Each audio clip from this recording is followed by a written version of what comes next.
news reader, you should think Tom Brokaw or Walter Cronkite, the news anchor, on the very first program in the BBC's World Service Television. His route to that important work for the BBC was geographic as well as professional. Yemen, then still under British rule, Riz Kahn moved with his family to London, England at the age of age 4. He then attended the University of Wales in the small coastal city of Cardiff, where he graduated with a Bachelor of Science degree in medical physiology.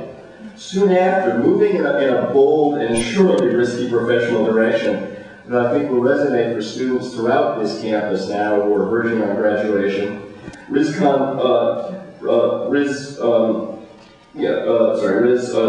to take a course in radio journalism in another small coastal city in Britain. He used training schemes. This is a 2-year BBC training system that usually only takes 6 people per course. Again, if any of you have friends or children or grandchildren who have won prestigious internships at, let's say, the Washington Post or ABC News or PBS, they have had the sort of simply Q&A with Riz Kahn. And on that program, he was host to guests including the Dalai Lama, Kofi Annan, Sheryl Crow, Nelson Mandela, Kenneth Branagh, Hillary Clinton, Salman Rushdie, Sigourney Weaver, Mikhail Gorbachev. I hope you can hear the range and the mix of guests and interviews. In 2005, he was invited to join the nascent 24-hour news channel that has become Al Jazeera English. Viewers of his recent programs, and I recommend viewing them all, and I recommend viewing them over YouTube, where they are utterly available and posted daily. Recently have included Jane Goodall on her worldwide education efforts, Jesse Jackson on Martin Luther King, Dr. Jerry Cartsinell, an expert on autism, Dolly Mogahed, the executive director of the Gallup polls, and a new worldwide poll about in a related book called Who Speaks for Islam, and available tomorrow, I believe, an interview that Riz just conducted an hour ago with Dr. Rebecca Pugh of Yale on the subject of stigma associated with obesity. Again, I hope you can sense the range of guests and topics. Despite how far Riz Kahn has moved since the day that he won his chance to become a voice of the British Broadcasting Corporation, I heard a story 3 days ago from a Yale student who graduated only 2 years ago, and some of you in the room. I didn't want to suffer my cooking, which is why I took it to a coffee shop in the first place. The Gary G. Fry Memorial Lecture. I'm very honoured to be up here and delighted to be at Yale University. Now, considering the controversy that surrounds Al Jazeera, I think I should at least put it into the title, which is why it's Al Jazeera, Islam, Stereotypes, and Who is the Enemy? Since all those words seem to come together so often in America nowadays. I should point out that I can talk. My friends would gladly remove their earbuds to testify to that. But it's not my nature to give a lecture, so as much as I have a few bits and pieces to start with, I really do want it to be interactive, and I want to open it up to questions and do it as a Q&A format. It's far more interesting for you, and you get a chance to ask the questions you want. We have microphones around, and we'll have people bring them over to you. When we have a chance to ask questions, meant to be a chance for us to chat. We'll get the microphone to you, and I promise I'll go to the hands as they go up in the order I see them. But I want to give you a little bit of a perspective, really, on where I come from and why the lecture is titled that, because I've had to do so much explaining, not only at Al Jazeera, but at CNN and at the BBC before that. The narrative is Al. So Al Jazeera, the peninsula. Or the island, depending on the pronunciation or the translation, but it's basically the peninsula. But the word Al seems to have taken on a new meaning, because we have, obviously, since the terrible acts of 9/11, Al-Qaeda. There's the Al-Aqsa Mosque in Jerusalem, the subject of a lot of controversy. Of course, there's Al Jazeera, which obviously has its own brand of controversy in the USA. But I can't actually even Al Gore got a little worried when I'll say that. So, but I remind people that there was the original homegrown American criminal Al Capone. Maybe the roots of the word Al go back a long way. Now, Al Jazeera, as I said, this simply means the peninsula. And if you go to Qatar, the headquarters where Al Jazeera is based, you'll find Al Jazeera literally on every street corner. There's Al Jazeera dry cleaners, Al Jazeera kebab shop. It's a very common expression. So it's kind of ironic it's gained this global infamy as a brand. I'm sure the guys who own the Al Jazeera kebab shop are probably worried about how Americans develop, but The word's not really very controversial in other parts of the world. It's just the life it's taken on here. Now, as Fred very kindly told you about my background, I graduated in medical sciences. I was specializing in neurophysiology and had this goal to be a doctor. And the little postgraduate twist put me into journalism. And you know, I always say I've learned a lot as a journalist. It's exposed me to so much. When I look back, I sometimes used to wonder about going back into the corridors of medicine, but I realized I've had quite a blessed life as a journalist and had a chance to see so much. And I realized people believe journalists, you know, so much. Water is being found on Mars. I guess you believe them. So I was terrified because suddenly I was being a part of, being the first face, co-anchoring, actually the first show. That was the third channel the BBC had ever launched. And that's the first time, the only time actually in my life, I was terrified in front of the camera because I knew if I screwed that up, all the BBC bosses were watching and I'd never have a career in the BBC again. Because it's a bit like civil service, you feel you're going to be there forever. The CNN was watching and they decided they needed a brown man as well, because I was the first South Asian journalist in mainstream news at the BBC and BBC News. So I ended up moving to Atlanta. And I always describe it as like going from a limousine to a sports car, you know, from this comfortable, quiet, settled environment into a hair-raising experience. And I learned being a breaking news at CNN, which it took the BBC a little while to sort of get to grips with. So I spent 8 years at CNN, 8 years at the BBC before that, and a lot of people asked me at the time, I left in May of 2001, I left CNN. A lot of people said, were you fired because you're Muslim? Because of September 11th, was there a negative backlash? And so actually I left 4 months before, which was actually a bit of a pain because obviously September 11th was the biggest story of the millennium. Well, we're only in 2001, so it was definitely the biggest story of the millennium. But I actually left because time had come for me to move on. I was a little burnt out doing crazy shifts and everything, and I thought, let's do something different. I didn't anticipate missing the biggest story that was going to take place for a long time. But one thing that happened a lot was that A, we have what everyone's been after, which is a youthful audience. Doesn't carry as much baggage about, you know, sort of past experiences, and is willing to be more open-minded, and we're getting fantastic response. My show, which is an interactive show daily, gets emails and gets calls, many of which come from America. Now, one thing I did do, no matter what, that our goal is not so much to, I mean, as much as we compete with CNN International and the BBC World, our goal is to cover much more of the developing world. And that means more stories out of the Middle East, more stories out of Africa, more out of Latin America, more out of parts of Asia. And I think that's what's winning us the audience. Especially around the world, the perception of Al Jazeera is very different. You have to keep in mind that when the Arabic channel was launched in 1996, in November 96, local channels, I mean national channels in the Middle East, really didn't give much coverage about what was going on. All they did was cover what the lead ruler was doing. They were very restricted channels. So of course, to have Al Jazeera appear on the scene, and suddenly point fingers and say, no, no, actually, this is what's happening in Saudi, this is what's happening in Egypt, this is what's happening in Jordan and in Syria, was amazing for the Arab audience. For the first time, this channel showed Israelis, because most of the national carriers would never have an Israeli as a guest. So suddenly, Arabs could hear, in the Arabic language, Israelis, obviously Arabic-speaking Israelis, will be translated, actually appearing, and they could hear the voice of Israel as well for themselves firsthand. So it was a groundbreaking channel, even for the Middle East. Now, of course, as is typical in the Middle East, people love to watch it. It's got a huge percentage of the viewing audience as follows. Of course, when the finger is pointed at their own country, you get upset and say, why does Al Jazeera say bad things about Egypt? Or why does it say bad things about Saudi? But they love to hear the dirt about everyone else. The interesting thing is, I was with Colin Powell a couple of years ago, just before we launched. And, you know, I talked to him, he asked what I was doing since I left CNN, and I told him we were about to launch Al Jazeera English.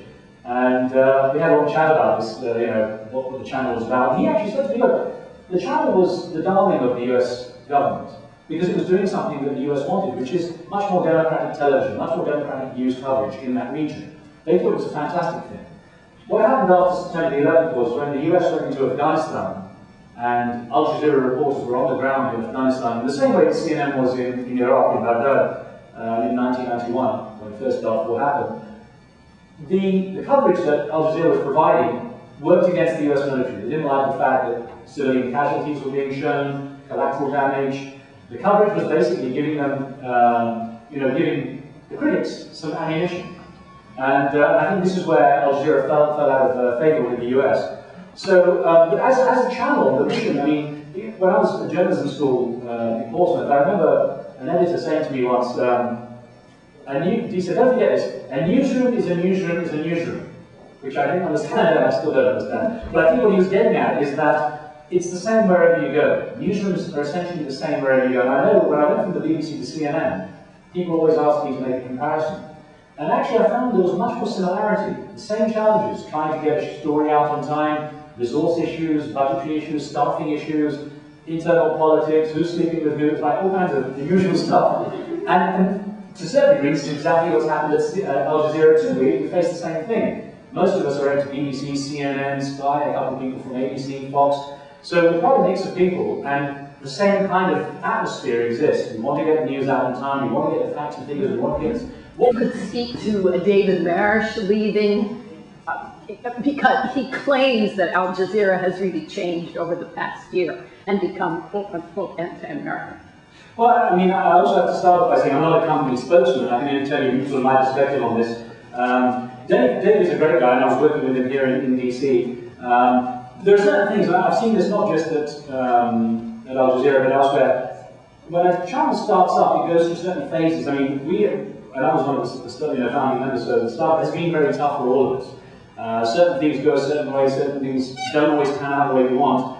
I know Dave's a great guy because I mean he's such an experienced person. He really did. I admired him. He put his neck out on the line as an established ABC correspondent for a channel that obviously he knew would be questioned in the US. But actually, a lot of people don't know Al Jazeera in the US, which is ironic. You know, we were worried that we'd never be able to get mortgages and insurance. And people call up nervously and say, you know, I'd like to get my car insured. Who do you work for? Al Jazeera. Waiting for, oh, we can't do that. And then they say, could you spell that, please? So many of us, felt that a lot of people were putting their neck on the line, and Dave was one of them. As far as I know, I haven't had a chance to speak to him since, but his personal circumstances changed. There were things he wasn't happy with, and he said, he had his issues, he said in the media. It's in terms of distribution and presence. In Europe, it's actually very widely distributed. It's on the Sky platform, so it's very widely seen. And I've always had the blessing, the channels I've worked for were never really seen in their domestic markets. So when we launched BBC World Service, they didn't really put it out anywhere in Britain. Now they've got digital cable and God knows what else, so you can pick up most things in Britain. But they didn't have BBC World Service. So I think it's great. I work, on a sort of high-profile channel doing as one of their main anchors, and I can stand in the supermarket and scratch my backside and no one's going to say anything. And it was the same with CNN, because CNN International wasn't really available in the US. And my complaint is people in the US don't really get any international news, and many people don't have an interest in it. But the thing about it, in Europe it's widely distributed, and I get stopped a lot in the streets when I travel throughout Europe, and especially in London, for example, I'm there a lot. And I always ask them, I say, when they say, oh, I was watching your show, and I was like, I asked them, because it's been years since I was on CNN, but people still say, they remember me on CNN. So I said, well, which show? They said, no, Al Jazeera, it's on Sky. So I know it's watched, and plus the feedback we get from our emails. In the US, it's a different system here. We actually have to go out and buy slots on the cable and satellite systems. And I think that's something that culturally, the headquarters, the commercial department, is adjusting to. They're not, like Americans are very good, let's go out there and sell it. First thing is distribution, 30% of our budget is marketing and PR. Brits and Arabs who don't tend to think like that. So it's like, what do you mean? When we have a channel, surely people should pay us, It's not like that. I explain it's like this. We are, staging a play. We need a theatre in which to host that play, or stage that play. So we have to rent the theatre. And then we charge tickets, and that's the advertising revenue. So once they get around there, get their heads around that a little more, I think we'll be able to go out there and do the deals. There's a lot of talk about political opposition. We haven't seen anything. There's been hardly any real valid argument against Al Jazeera coming in, but I think the lack of interest between, among the majority of Americans, who don't tend to watch international news or news that much, is one of the things that really doesn't give the momentum it needs. But there's a huge expat population. There's a lot of people from outside who want to see these sort of channels, and our YouTube viewing just validates that as well. They see it's actually very much like a BBC/CNN style website, and that site is growing and growing. I mean, it's the only channel that's really quite encouraging from my perspective, in that it's growing.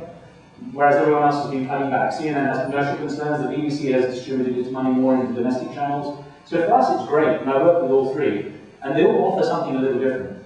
But it's great that we're growing and we're actually getting out into the developing world, especially. And as you said, the coverage of the developing world is great for us. It was an interesting comment from one of the guys who worked on Al Jazeera Arabic when he was challenged about the coverage and what it showed in the Israeli-Palestinian territories or in Afghanistan or in Iraq. And he said, look, you showed, he said, you to the Western media, you showed the missiles being fired, and we also showed them landing. And I think that's one of the key things. We want the cameras in every place. Me personally, as a journalist, I'm actually not at all political. I mean, I'm pretty confused. I was born in the Middle East to South Asian parents, who all were born under British rule, but my father became Pakistani in the partition. My mother's from Western India, was born in the Middle East. It was a British colony. I had English beaten into me by Catholic nuns. I had journalism beaten into me by BBC editors. And I worked in Britain, grew up in Britain, and lived in America, and then traveled the world, so it's very confusing. So, for me, it's great that there is, more coverage of the developing world. But, we're trying really seriously. I'm not at all political, and I try and open my channel. My show is interactive. I open it up for the audience. So it's always a very democratic show. You ask the questions you want to. You don't censor it. Sure. We'll come to you afterwards. We'll just get you a microphone there. One question I have two questions. One is just informational. What have I been watching on AlJazeera.com? Because I've been watching that, I've been looking at that site for a long time. You must hate me. Yeah. That's my first question. Oh, well, I don't know much about the background of the company, but it's not ours. It was actually established before Al Jazeera became a television brand. So it was, like I say, the word Al Jazeera has not been exclusive to us for so long. So when they set up AlJazeera.com as a news channel, there was no real no competition. So no one sort of said anything. I gather we tried to get it through as a say, come on guys, we'll buy it from you, or maybe even if you don't sell it to us, we'll send the boys around. I don't know if you do that. But ultimately they had the right to hang on to the title. So, but AlJazeera.net is our site, and it's got the streaming. Well, streaming, you can see the channel on there as well, the video. My second question, along the lines of whether or not you are political, I often hear commentary about American press being, the Americans are not used to a slanted press, although I think it's very slanted. But in Italy, you can go and you can buy a copy of Il Manifesto, a communist newspaper, and there's no problem with that. Do you have a take on whether we should be adapting a more willingness to look at slanted or press that has a axe to grind? But it was interesting because when I was studying as a journalist, again, it was really, really beaten into me. I must have been beaten a lot as a kid. It was beaten into me that broadcast journalists in Britain are very, very strictly regulated by the laws in Britain not to editorialize. Broadcast journalists are supposed to be very much here with facts and figures. And that's interesting because we have correspondents and commentators were complete outsiders. For me, a disturbing trend has been for commentators to be part of a channel. Here's our commentator, and so on and so forth. So we were taught in broadcasting you do not have a view. Radio or television, the channels are not supposed to have any bias in any direction. Newspapers in Britain are allowed to. The Guardian was considered left-wing, the Times considered right-wing, and they would be very, very open about the criticism of the Prime Minister or the opposition, depending on who's who. So certainly in Britain, there is a clear indication that people read certain papers, and people are defined by the papers they read. And for broadcasting, it was never judged that way. Now, in America, for me, it's a surprise. Fox, the kind of things that I hear on Fox News, would never be, in theory, would never be said on the BBC. You never have a host of a show saying, well, the French didn't follow us into Iraq, we should kick everyone who's French out of this country and stop eating French fries and get rid of French wine. You never hear that kind of thing there, because it wouldn't be a host saying that. You might get a commentator to come on and challenge them. And I think that, actually American papers, for me, the American media has, when I say a slant, it's not a questioning of the government. In fact, Dan Rather, soon after 9/11, said, look, we really are holding back. We're not asking the questions that should be asked, because it's not considered patriotic. Which is a shame, because that's when most of the questions should have been asked. I mean, now people are asking the question, why are we in Iraq? What do I know weapons of mass destruction? Why was this set up? So people have their own views. I mean, everyone should have the chance to air their views, but I think for the media it's very important to distinguish the players who have an opinion from the journalists who are supposed to just give a platform for those people to defend. So I remember someone once saying, there was a journalist who said, we're there to criticize us. I said, no, we're not there to criticize anything. I'm there as a journalist to bring someone on. It's so funny, at CNN, even at BBC, it hasn't happened so much here yet, ironically. I guess people aren't, saying so much here, but people will write in and say, oh, we had an Israeli on, and, obviously you're pro-Israeli by the way you question me. And the following day I had a Palestinian on, oh, how can you be so pro-Palestinian? And the emails backwards and forwards would always be, you're against him, you're for this, you're against. So I've just learned to deal with it. I remember a producer saying to me once, we're upsetting everyone, and that's a good sign. So obviously we're not biased in who we upset. But our role is, I feel, this is my own personal opinion, and this is what is in the laws of the land in Britain. My role as a journalist in the broadcasting medium is not to have an opinion and not to propagate, promote and propagate a specific viewpoint, political viewpoint. So I think for Americans, they should know what they're getting though. So I think thank you. So this is an interesting thing. I'm glad you brought that up because I touched on the fact that the channel, John Rumsfeld would always say, voice of Osama and so on. When the Irish Republican Army was very active and bombs were going off in London and throughout Northern Ireland, no one ever said the BBC was the mouthpiece of the IRA. But the IRA would call the BBC and tip them off and say, this is what's happening. So it's interesting. Journalists have their sources. That's been the way it's been forever. Journalists have their sources, and it's a big debate. Should they protect their sources? Should they be willing to go to court, willing to go to jail to protect their sources? So the Arabic channel, the Arabic Al Jazeera, was the only pan-Arab regional channel with a huge percentage. I read as high as 78% of the viewing audience was tuned into Al Jazeera, most of the time.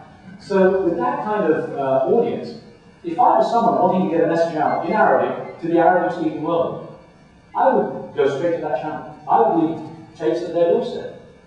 And in most cases, that packages were received. The editorial process, I discovered after I joined Al Jazeera, the editorial process for going through the content of those tapes and deciding what was valid to show and what wasn't valid to show, because the whole boring details would come down. That's why they never showed the beheading, they showed the captors. But it's also perspective. If you watch an Arab a channel originating in the Middle East, an Arabic language original channel, you're immediately going to think that by them showing a Western hostage, there must be some support for what's going on the screens. In the same way, a lot of people in the Arab world, if they see something that's happening in the Middle East on CNN, and the angle is a certain, like they show Palestinian kids throwing stones, and then they feel that the channel's being biased because of the angle it's being shown. So people watch, as I say, with a bias. The tapes that came were very, very carefully editorialized, and not editorialized, I should say, editorially checked. And the irony is, I remember one other channel, when the tape was being transmitted, all throughout the airways, people are sending content to and fro, which isn't for on-air. It's the transmission services. If we ask for material to be sent from Paris, they'll send it across the satellite or through a fiber. And people can accept that. And most TV channels have all the fibers available so they can see what's being sent across the world. And channels have actually taken stuff off and put it on air. So other channels have shown stuff that Al Jazeera wouldn't show from the Bin Laden tapes, which I found very ironic. But the thing that gave Al Jazeera the name, so to speak, was that it was getting that content, which was controversial and sort of highly watched, and would, the Al Jazeera logos on there, and then it was being rebroadcast by CNN, the BBC, and everyone else. So of course, it depends on how you watch it. If you think that channel is promoting Bin Laden, then you're going to hate the channel. If you realize they're just doing their jobs and showing what is going on there, then it's easier to actually rationalize what's being done. The tape was dropped at the doorstep, or however, and they've managed to look through and say, okay, we can show this much of it, we're going to tell you the story, these guys have been captured and this is what's going on. Everyone else, they took excerpts, so everyone else showed the same tape, they just got them second, or third, or fourth. So. Are the Arabic and English programming similar, or are they the same, or if they are not the same, how and why are they different? It's interesting, when the BBC was set up, BBC World, it was actually part of the BBC Centre where I worked. So I worked on BBC National News, and they said we're going to launch BBC World. So they set up some rooms aside, they siphoned off some of the people, they had the same computer systems, the same infrastructure and support, and it's almost like doing a new show, but it's a 24-hour channel. So the people had an infrastructure on which they could draw. They had something they could relate to and a background they came from. Same at CNN. CNN is national. They basically siphoned off some people, created some room, set up the computer. Same system. Everyone knew how the operating system worked. The same, staff would work between the two, and control room staff, technical staff. They hired in journalists like myself for more international perspective. With Al Jazeera, we have the complication that they speak a different language. So suddenly they hired a lot of people from different environments, from Australia, South Africa, Britain, America, who didn't speak Arabic. So there was the challenge of an international team. Secondly, the Arabic channel is content for an Arab audience, or an Arabic-speaking audience, whether it's around the world or in the Middle East. So the content is geared much more towards Arab-related issues. So the content is for a particular viewing audience, which is only part of our viewing audience. We're a global viewing audience. Now, they carry international news, obviously, in Arabic, but most of their programming is about debates that relate to the people living in the Middle East. Should women be wearing headscarves? Should this? Is the Sharia law this? Is Muslim law this? So a lot of the things that are on debated on the Arabic channel are for that specific audience. Now, that audience is part of ours, so we cover that stuff. The difficulty we have a little bit in sharing resources, sharing content, and so on, apart from the language issue, is that we're in high definition and they're not. Now, that in itself doesn't mean we can't use their content, because we take it and it's a bit more blurry. But we're set up in a very different way. Editorially, I have to say this about Al Jazeera Arabic. I walked in, and for the first time in a newsroom, I saw on the wall a charter, saying this is our goal, this is our mission. We have to be fair, we have to be free. And it actually had that. A mission statement, in fact, which I've never seen in any other newsroom. We're trying to integrate the resources a little bit, so we're not duplicating. So I don't end up, say Al Jazeera English doesn't end up with a reporter at the same story as an Arabic reporter. The trouble is, there are language issues. Not every reporter on the Arabic channel has perfect English for the English channel.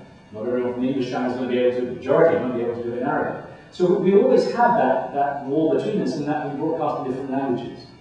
And we were set up from scratch for that reason. So unlike the BBC and CNN, where they created a sort of blip on the side of their existing networks, we've had to be set up in a different way. And that's part of the complication. There's the cultural issues, and like as I said, events that are and Warriors Theory in my case. But this is the challenge we face, is that it's not an easy share.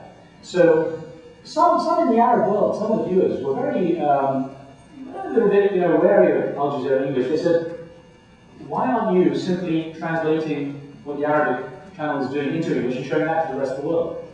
There's some validity in that. It would be interesting to know. I would like to know what the exact translation would be of what's going on the Arabic channel. But again, the content is geared for an Arabic-speaking audience.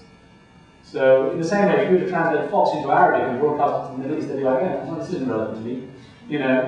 It's really annoying. It's not relevant to me. So I think that's the reason that there will always be a kind of parallel path, in the sense that we have a common umbrella, but we have a different audience. I think someone else was going someone. I'll burn you all out. Please.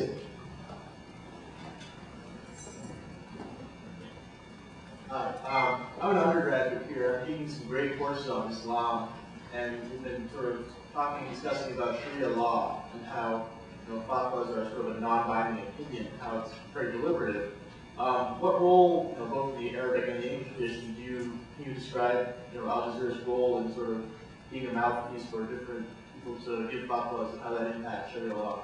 Well, actually, that's important. Our role isn't to be a mouthpiece for anyone. I mean, that's what I mean by we're there to report what's happened. I wouldn't want my show, I wouldn't want on the channel for anyone to say, so-and-so has issued a fatwa and it's great. I would want them to be able to say, this is what's been issued, let's debate it. Let's get people who are for it and who are against it, so the world can hear both sides. And this is one of the debate over Islam and how it's interpreted and the Sharia law is actually a really interesting one. I just had Professor John Esposito from Georgetown University, who's with the Center for Muslim Christian Understanding, on the show with Dalia Mogahed, who's with the Gallup Institute, doing a survey. They just published a book called Who Speaks for Islam? The Views of 1 billion Muslims, And it's basically the most comprehensive poll of the Muslim world. About 95% of the Muslim world is sampled, and the views on how Muslims see themselves, Sharia law, and all these other issues, role of women in Islam. So it's kind of interesting. Someone's now looking into this. It's an interesting debate for us. It's an interesting topic. It's not a guide of any kind. It's not any kind of binding guideline for us to say we have to follow this. So if someone issues something, I think it should be debated. I think some of the stuff that's going on there's some really hot topics. The Gert Wilders film that came out recently, Fitna, on the life of Prophet Muhammad, and it's causing a huge stir. There's crisis management around Islam now. That's one of the key things. So I think it's important that the debate features all the voices so people can hear it. Now, if someone has an extremist view, I think their voice should be heard so people can see for themselves that it's an extreme point of view. But there should be a balance in having someone else sit there and say, how can you say that? And I think this is where it's important. Commentators have to be challenged. It just takes a lot to say, they're still America, and then say, yeah, okay, who else? It's not really the way to go. My job as a journalist is to say, this is not a bit extreme. No matter what my viewpoints are, my job as a journalist, I think in the broadcasting medium, is to actually say, well, wait a minute, other people wouldn't necessarily agree with you. And that's the same thing with anything that's issued, in the Muslim world. It should be debated. Islam is going through a sort of, let's say a renaissance, a reformation maybe. I don't know. It's going to be interesting to see how the debates pan out. Oh, sorry. And then you had one as well? I was going to say perhaps it's time for one last question. Sure. On our schedule. I was just curious what your thoughts were on how Columbia University treated the president of Iran when he came and spoke. I was in New York at the time. I have to say, I felt really bad. I saw all the newspaper headlines on the street, and it was like evil zones. I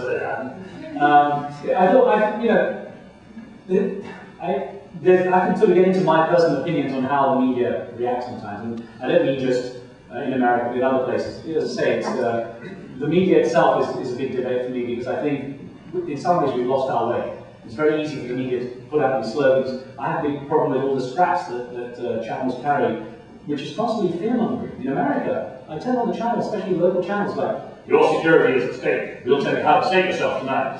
I'm sorry, but if I'm getting to LA gas station, my biggest fear is, oh my God, Saddam Hussein's got chemical weapons and he's thinking of targeting me. It's not like that. And I think the fear-mongering in the US media in particular is pretty bad. In the same way, I wouldn't advocate anyone saying bad things about America overseas. I think people overseas have to see the positive side of this country. And people confuse the policies of the government and the views of the people and the desires of the people. The issue with the visit was, I thought it was just made into a heavy political issue, more than it had to be. I thought it wasn't necessary for him to be treated like that as a guest inverted commas. If you invite someone, respect the fact that they are a guest in your house. And even if you disagree with them, in that case, don't invite them if you're really that against them. Don't invite them for that kind of speech. Better to say, okay, we don't like this guy, it doesn't fit, but to go out there and try and humiliate them in public. No matter what you think of that person, I don't think it's the right thing to do. It puts you at a level down to their level, basically. And I think that's where it's possible to go wrong and suddenly start to politicize everything. And I think media coverage was heavily politicized. There's been so much talk about, who is the next enemy? Is it North Korea? Is it Iran? Is it Syria? So I think it fit into that debate at the time, and I think it suited the media to be able to say, I saw it actually, the cover, I can't remember it now, it was one of the New York papers, the evil has landed. So it was very heavily politicized, and I thought that was a bit unfair. Let me take one last thing, actually. Sorry, I haven't actually finished, but I thought in sharing with you these things, I wanted to share with you one very final ad, which again goes back to what I'm trying to say about stereotypes in Islam and everything else. And it's very short, but I just wanted to be able to say.